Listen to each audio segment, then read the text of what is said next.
Hello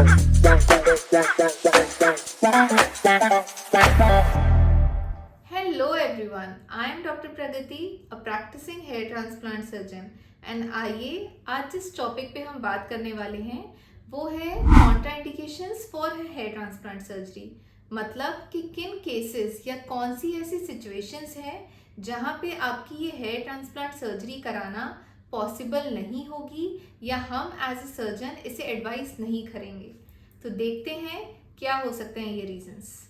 तो पहले point पे अगर हम बात की जाए कि नो हेल्दी डोनर एरिया, मतलब आप जैसे कि जानते होंगे कि हेयर ट्रांसप्लांट सर्जरी में हम पेशेंट के या आप जैसे लोगों के ही हेल्दी हेयर ग्राफ्ट्स आप ही के एक सिर के भाग से, पीछे के भाग से निकाल के जहाँ ज़रूरत है वहाँ ट्रांसफ़र करते हैं। बट अगर हमारे पास वो हेल्दी एरिया डोनर जोन ही नहीं होगा तो वहाँ उन केसेस में हेयर ट्रांसप्लांट करना, हेयर ट्रांसप्लांट सर्जरी सजेस्ट करना या करना भी थोड़ा कम एडवाइजेबल होता है, या कोई केसेस में तो ऐसा होता है कि पॉसिबल ही नहीं हो पाता है क्योंकि उतने हेयर ग्राफ्ट्स ही नहीं होते हैं कि पीछे का एरिया देखते हुए या रखते हुए हम दूसरे एरिया को रिप्लेस कर पाएं। तो ऐसे केसेस में हम हेयर ट्रांसप्लांट सर्जरी नहीं सजेस्ट करते हैं।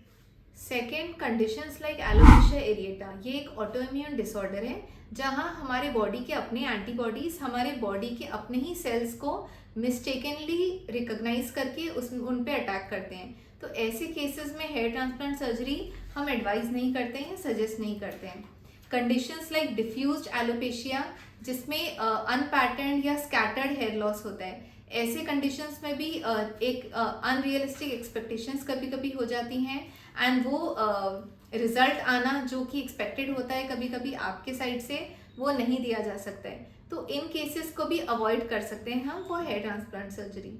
एंड हेयर ट्रांसप्लांट सर्जरी को लेके अगर आप में कुछ कंफ्यूजन है कि ये क्या होती है या कौन सी एज और केसेस में ये पॉसिबल है, तो आप मेरा फर्स्ट वीडियो चेकआउट कर सकते हैं जिसमें मैंने एक्सप्लेन किया है कि कब और क्यों हम ये ट्रांसप्लांट सर्जरी करा सकते हैं। Now sometimes in cases where there is an infection of the scalp, so उस टाइम पे भी सर्जरी करना पॉसिबल नहीं होता है जब तक कि वो इन्फेक्शन पूरी तरह से ट्रीट ना हो गया हो। सो केसेस कभी कभी डैंड्रफ कंडीशंस बहुत ज़्यादा अग्रेसिव हो जाती हैं या ट्रीटेबल या ट्रीट नहीं हुई होती है, तो उस केसेस में भी सर्जरी पोस्टपोन करनी पड़ती है जब तक कि स्कैल्प आपकी एक हेल्दी कंडीशन में नहीं है। So healthy condition of the scalp is very important on the day of surgery. In cases जहाँ साइकोलॉजिकल कंडीशन से पेशेंट्स गुजर रहे हैं, साइकोलॉजिकल इश्यूज हैं, वहाँ भी हेयर ट्रांसप्लांट सर्जरी कॉन्ट्राइंडिकेटेड होती है।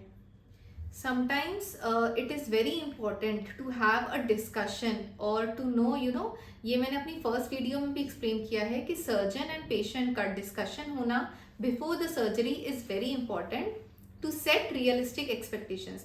कभी कभी अनरियलिस्टिक एक्सपेक्टेशंस हो जाते हैं, जैसे कि आपका डोनर कभी कभी हेल्दी उतना नहीं होता है एंड एक्सपेक्टेशंस बहुत हाई होते हैं, या कभी कभी डोनर बहुत हेल्दी होता है एंड एक्सपेक्टेशंस हो सकता है आपके बहुत लो हों। तो वो एक सेम लेवल पे सेट करना कभी बहुत इंपॉर्टेंट होता है बिफोर द सर्जरी। तो जहाँ पे अनरियलिस्टिक एक्सपेक्टेशंस होते हैं वहाँ भी मैं एडवाइस नहीं करूँगी कि सर्जरी को गो अहेड मिले। Sometimes there are medical issues या medical complications in the patients like uncontrolled hypertension, uncontrolled diabetes, तो ये भी पहले सेटल डाउन होना before the surgery is very important. इसीलिए हम जो टेस्ट और रिपोर्ट्स हम मेडिकल रिपोर्ट्स बोलते हैं या प्रिस्क्राइब करते हैं बिफोर द सर्जरी, देखने के लिए कि आपकी बॉडी कंडीशन वो हेल्दी स्टेट में है कि आप में वो सर्जरी की जा सके।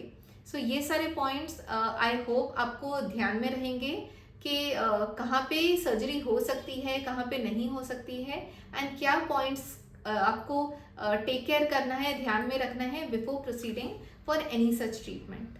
सो गाइज टू सम अप, जहाँ पे hair transplant surgery is not possible या contraindications for the hair transplant surgery, जैसे कि मैंने बोला absence of healthy donor zone, unreasonable expectations हैं, मेडिकल रिपोर्ट्स या मेडिकल इश्यूज हैं, कंडीशंस लाइक एलोपेशिया एरिएटा या diffused unpatterned alopecia, infection of the scalp, dandruff, so ये कंडीशंस कभी कभी ट्रीट करना इंपॉर्टेंट हो जाता है बिफोर द सर्जरी, या ट्रीटेबल कंडीशंस नहीं है तो then it is not advisable to get the surgery done.